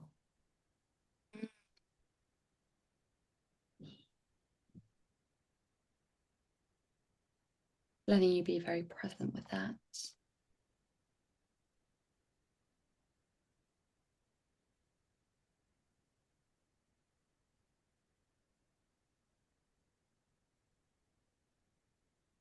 So Jenny, yeah, Sorry. tell me, sorry. I was going to say, it's like I feel like I can take small, tiny steps out of the cage. Yes. Thank you. I'm going to go a little bit deeper into the clearing.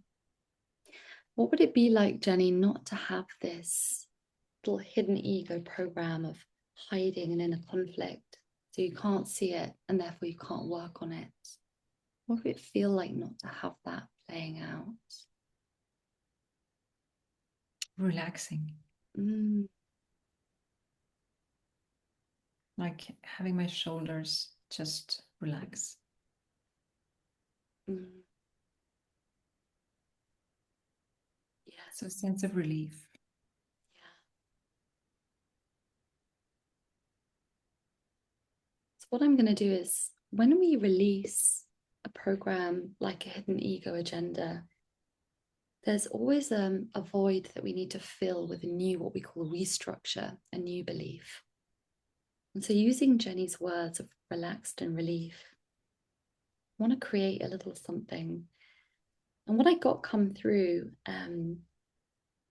was I am, we always start with I am. Something around I am relaxed in the full expression of and it's something around service or mission here.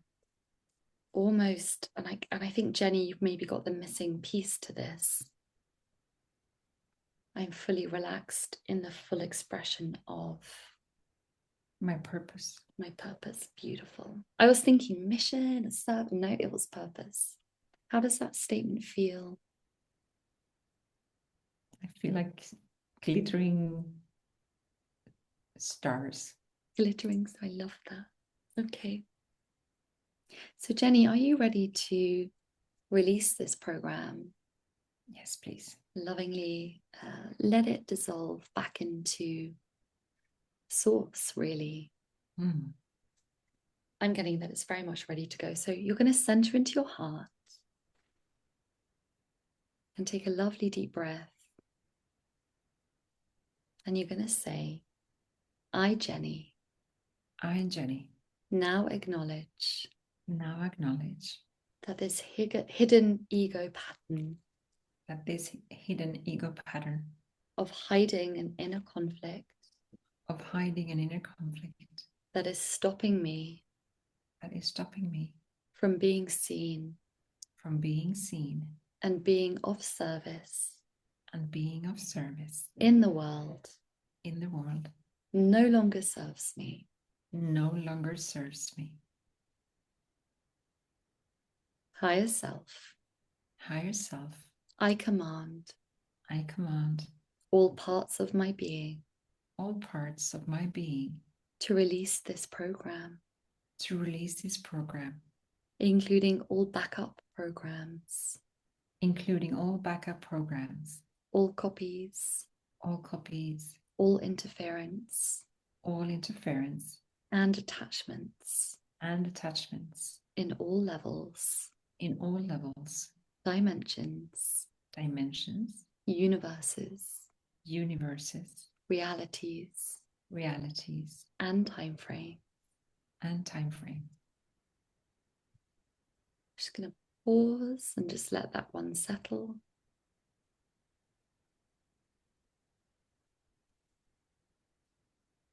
And then you're going to say,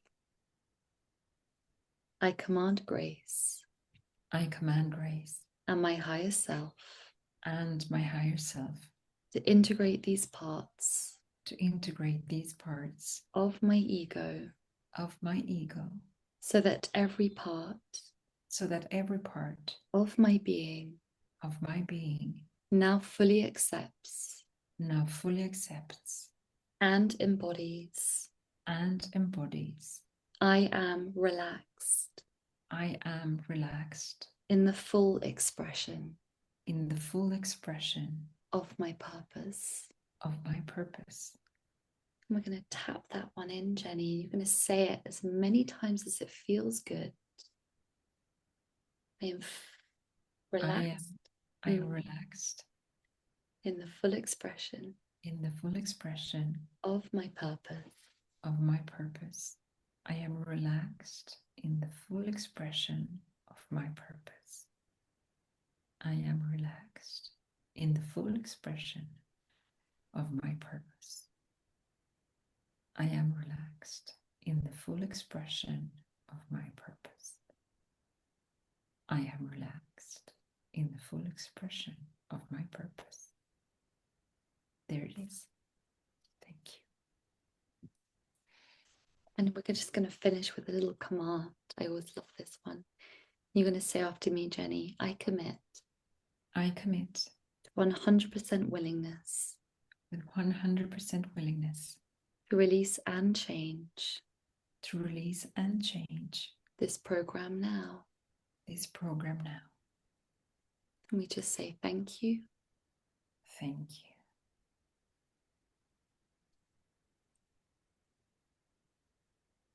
Just going to let that just soften and integrate.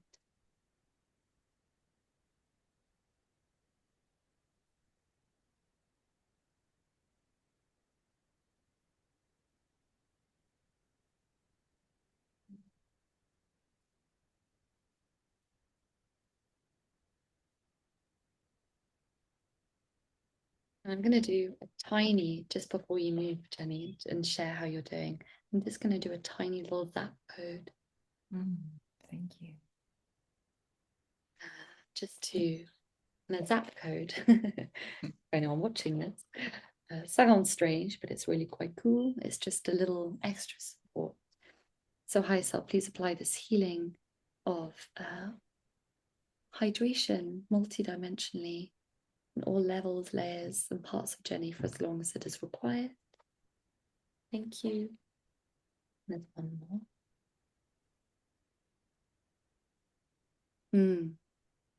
Thank you. High self, please release all old grievances and judgments 100% through all levels, layers, dimensions, and time frames, and keep the soul clear, aligned, and grounded. Thank you.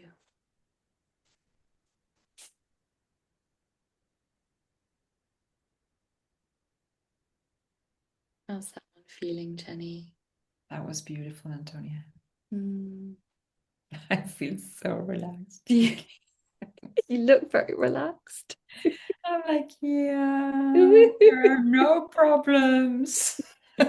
It's easy, isn't it? Yeah. Life is easy. Wow. It's we just did one chart, and obviously, you know, a full session goes into 90 minutes, really going into the story of one particular thing. And so we could have gone layers, layers, layers down. But again, just fully in trust that that was exactly what you needed. It sure was. I'm so grateful. Thank you so much. Oh, it's my It's pleasure. like I asked, I'm like, the divine timing Mm, is yes, beautiful. yes. And for me as well, because this is not just about me. This is this lovely Mm, cycle of giving and receiving, and I'm receiving from you mm. uh, in a very beautiful way as well. Yeah, it's a mirroring we do. Lovely mirroring Mm, all the time in yeah. these things. Mm. Um, so just very grateful for you being here, Jenny, and sharing all your wisdom and everything, you know, that came through in our session in our workshop together. I loved it.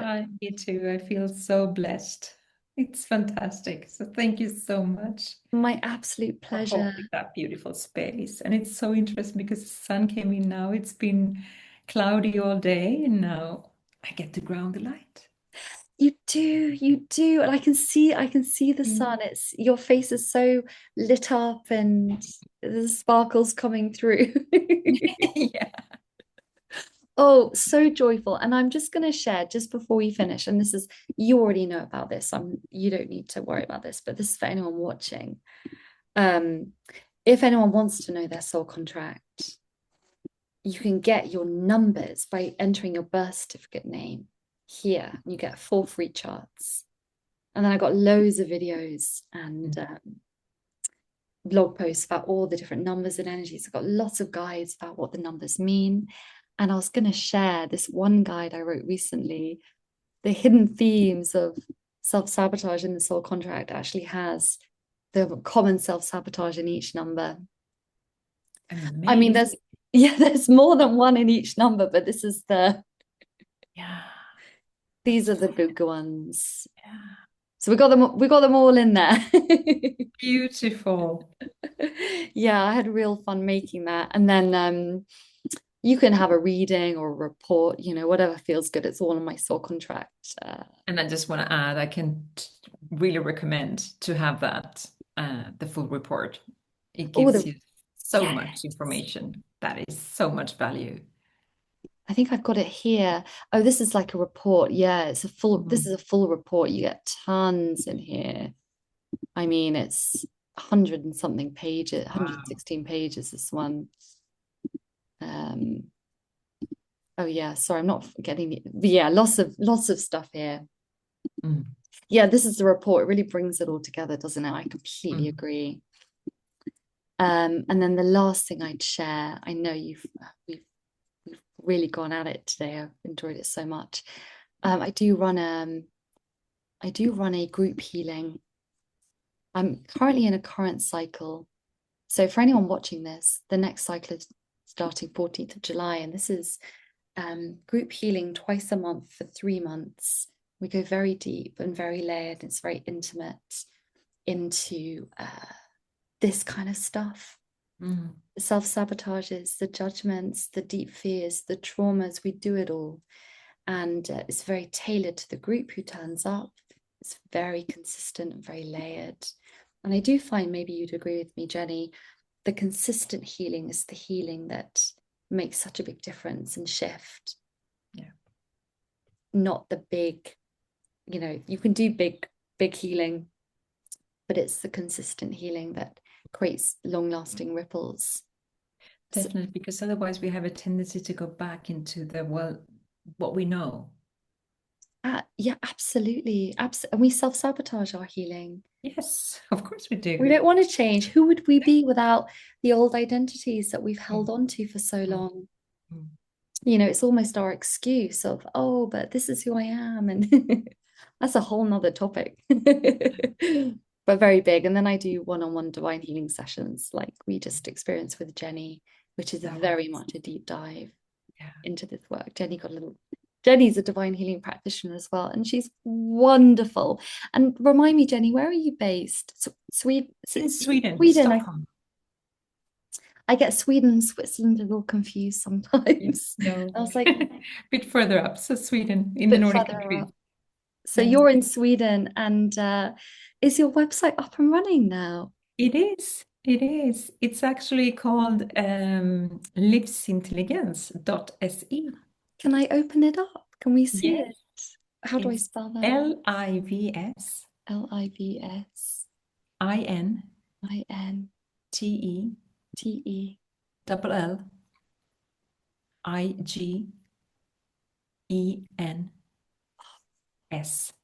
IGENS.se. And then you have it in English and Swedish. Oh, look at this. Oh, isn't this beautiful? So you can, if you have the upper right corner, you can then go and have it in English. Yeah, you This is found it. so you. This isn't this beautiful, sparkling and vibrant. How stunning. Oh, you do animal work. Mm. Oh my gosh. This is lovely. Now everyone can see it, not just you, not just me. Ooh, I love it. I love the I'm colors. getting chills now. Yeah, this is part of you being seen. I'm sorry, you're now being seen in Exactly. this workshop. You never know what's going to come out. So true. Oh, beautiful. Okay, I'm Thank going to you. have a proper little explore after this. Thank you so much. And thank you so much for holding the space. My It is, pleasure. Thank as you for being always, here. so enjoyable and lovely and healing to be in your presence. Very healing for me to do this as well. Mm. As I said, my energy was very soft and sensitive and raw today. So to be Mm. with a very soft, gentle person that I know so well was such an energetic match for me. So I'm Yeah. very grateful. Feels like the divine gift. Thank you so much. Yeah, me too, Jenny. Me too. And let's keep in touch and just pop me a message about what we talked about at the beginning, the light body. Just let me know how you're I feeling. will. Yeah. Okay, beautiful. Thank you so Okay. much. I'll see you Lovely. soon Bye. then. Sending you Yeah. lots of love. Bye bye Take bye. care. Bye. Bye.